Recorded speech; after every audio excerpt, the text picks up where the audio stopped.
Hare Krishna. Satvik journey page సమస్త కోటి భక్త బృందానికి అక్షయ తృతీయ శుభాకాంక్షలు.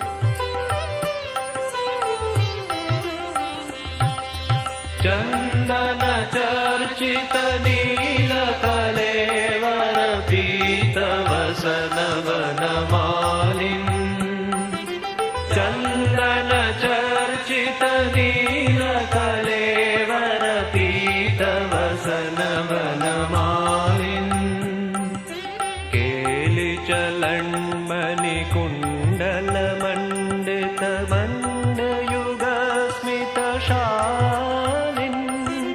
చందన చర్చిత నీల కలేవర పీత వసన వనమాలిన్.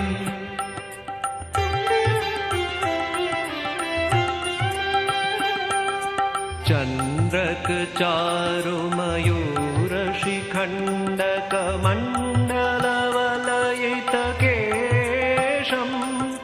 ప్రచుర పురందర ధనురనురంజిత మేదురముదిర్. అక్షయ తృతీయ అనేది వైష్ణవ సంప్రదాయంలో చాలా ప్రాముఖ్యతను సంతరించుకుంది. అలా వరాహ నృసింహస్వామి చందనయాత్రతో పాటు ప్రతి ఒక్క వైష్ణవ ఆలయంలో వైష్ణవ దేవీ దేవతలకు ఈ వైశాఖ శుద్ధ తదియ ఈ మండు టెండలలో స్వామివారికి చల్లదనాన్ని సమకూర్చడం కోసం చందనాన్ని అద్దుతారు. ఆ చందనాన్ని అద్దే యాత్రని చందనోత్సవం. ఈ చందనోత్సవాన్ని మన సాత్విక్ జర్నీ వారు ప్రస్తుతం జరుపుకుంటున్నారు. చందనయాత్రకి చందనోత్సవానికి జై. బలిత దృగంచల చంద్ర